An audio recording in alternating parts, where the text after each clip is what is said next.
Well, this is very realistically one of the last times I'll ever be able to do this because it looks like Ford Motor Company has killed off the Ford F-150 Lightning. And in this video, I'm going to tell you everything you need to know about it. So you probably know that Ford Motor Company has been hit with quite a few different recent disasters, specifically speaking around the whole Novelis plant fire. So one of their suppliers has had 3 different fires all out of the same plant. And this is where Ford Motor Company gets all of the, or nearly all of the sheet metal to create the aluminum body panels in not just the F-150 Lightning, but also the F-150 normal gas vehicle, the Super Duty, Expedition, and so many other vehicles.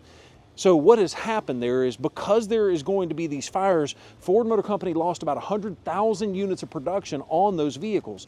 And at the same time, Ford Motor Company is thinking, oh my gosh, well, if we're not going to have enough aluminum to build all of the vehicles to go around, you know what Ford did is they started to prioritize all of this aluminum to shift it away from the F-150 Lightning and into the gas-burning V8s and the V6s and all that kind of stuff, the power boost hybrids.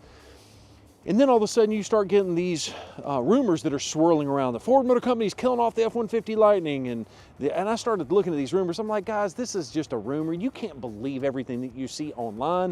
Is Ford really killing off the F-150 Lightning? The answer is yes, but it's also kind of a no.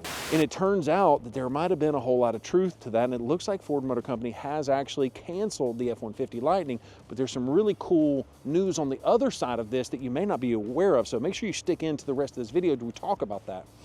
But at the end of the day, we've got this F-150 Lightning, and yeah, it looks like it's going out. It's going the way of the dodo bird. Why is that? Well, this is not a political channel. All I'm here for is to talk about the cool cars that Ford Motor Company builds and, you know, kind of show you the different fuel technologies. And quite frankly, I actually owned an F-150 Lightning for about 30,000 miles and I actually missed the dadgum truck. But I think it's a great technology. Maybe it's not for everybody, but I also like my Bronco Raptor on 40. So I wanted to say that I'm not biased one way or the other. I think it's 2 different fuel technologies to get a different job done. And so what has happened recently? Well, you know, President Donald Trump has gone through and he's revised some of the EPA restrictions and has eased up on some of the CAFE requirements, making it to where the requirements for fuel efficiency and emissions are going to be a lot more attainable. And since that is now going to be a lot more attainable, you have a scenario here where Ford doesn't have to lose all of this money when they're selling these EVs, because at the end of the day, whether we like this technology or not, Ford is losing money with it, as is a lot of the different auto manufacturers.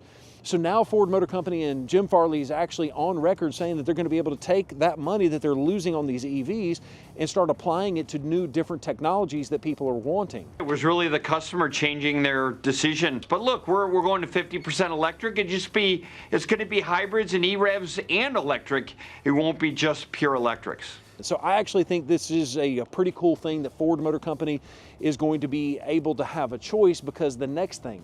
And so Mike Levine is actually on record talking about this brand new F-150 technology. I think they're calling it the E-rev, if I'm not mistaken. It's a gas-powered and electric powered. It's got a massive battery pack, so you can drive it in complete EV mode if you want to. You can plug it up at your house, so that way you don't have to actually consume any gas. But then again, when you're going to drive 500 or 1,000 miles in a trip, you can just live completely off gasoline.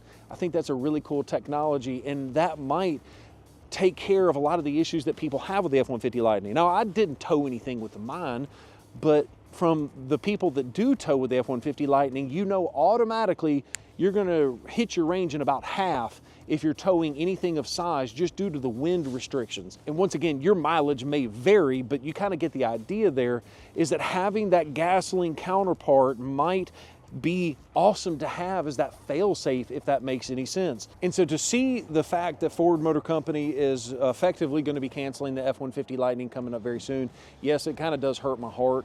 It also is going to be very interesting to see what the valuations of these F-150 Lightnings are looking like on a pre-owned side too, because EVs already have more of a rapid depreciation than a normal gasoline-powered counterpart. Holy crap. KBB thinks a fair purchase price on that vehicle is $40,134. And then when you mix in the fact that it looks like Ford Motor Company is shifting away from this vehicle altogether and going to go straight to this brand new E-Rev system. And in addition to that, they've got the brand new, I think they're calling it the T3 truck or whatever they're calling it, but this new fully electric, compact, small, inexpensive EV apparently still on the horizon. Looks like it's going to be coming out in late 27 or 28. I am really excited about that vehicle because that's going to be one of the very first ones that Ford is going to come out with a full level 3 autonomy, I think is what they're calling it. Basically, Jim Farley said you can hop on the interstate and go take a nap. Now, I don't know about you. I don't know that I could pull that off. I'd be a little bit too freaked out to take a nap, but it would be nice to be able to take my eyes off the road and check an email or to reply to this text message or maybe stream your favorite TC Customs YouTube video, whatever you want to watch. It would be nice to have that level of autonomy that I don't have to keep my eyes on the road at all times. And I think that technology is really, really awesome. Although it does make me a little bit sad because I love to drive cars, and I feel like that might reduce some people from actually driving it. But I need to stay back on topic, which is going to be the end of the F-150 Lightning. Turns out it looks like the rumor is true that the EPA restrictions being relieved is now going to allow Ford Motor Company to focus on the vehicles the customers are buying the best. And at the end of the day, I think that's what's going to be best for the consumer. If you focus on what the consumer wants, and then all the competition does that, it makes all of those products a little bit better instead of getting a certain vehicle forced upon you based on the government. So once again, not a political video. I just wanted to kind of give you my thoughts, and I want to know what your thoughts are down below in the comments. Thank you so much for watching this video, and have a great day. Peace.